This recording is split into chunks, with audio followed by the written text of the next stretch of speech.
Здравейте! Знаете ли, че нашето тяло е супер интелигентно и знае в този момент от каква храна има нужда? Как смятате, как избираме храната си? С очите, чисто енергийно, като я помиришем,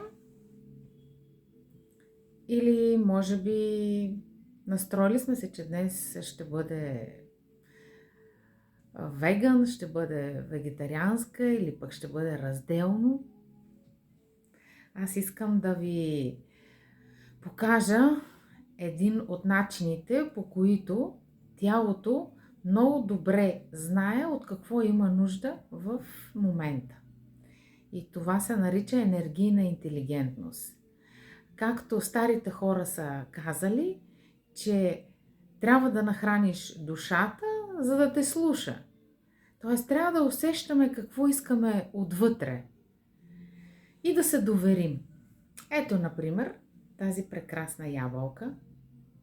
Първо я виждаме. Избрали сме я в магазина, сред всички други ябълки. Зелени, жълти, по-малки, по-големи.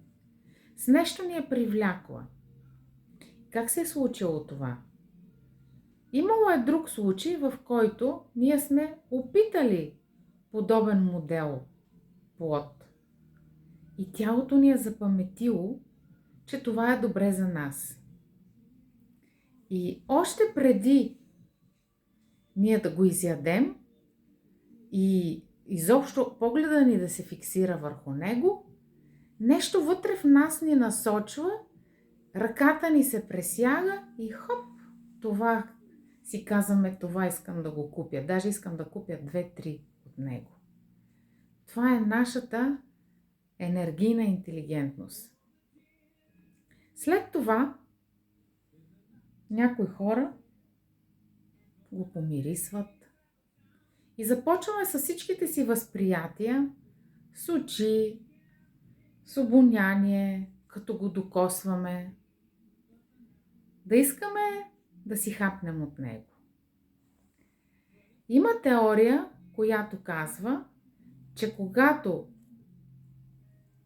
вземем една храна и започнем да се храним с нея, трябва да я сдъвчем 30 пъти, за да може тялото да го вкара като програма в съзнанието и в нашето поле. И когато отново види тази храна в магазина, на маса, припомня си, сканира и казва, имам нужда в този момент от нея или нямам нужда от нея.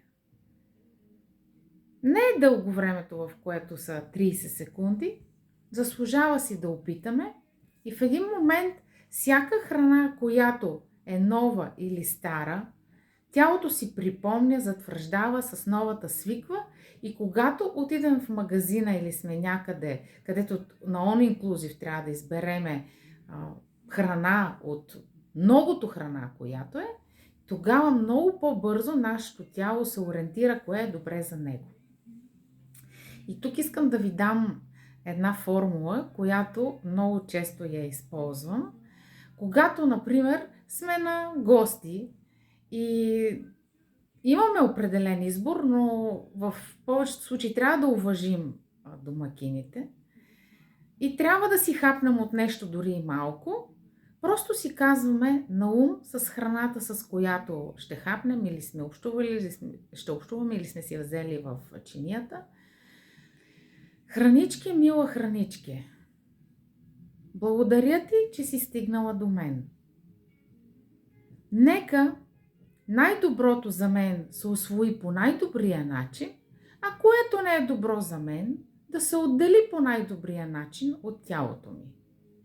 И по този начин сме в абсолютен синхрон с процеса на хранене, на усвояване, енергийно, емоционално, физически, по всякакъв начин.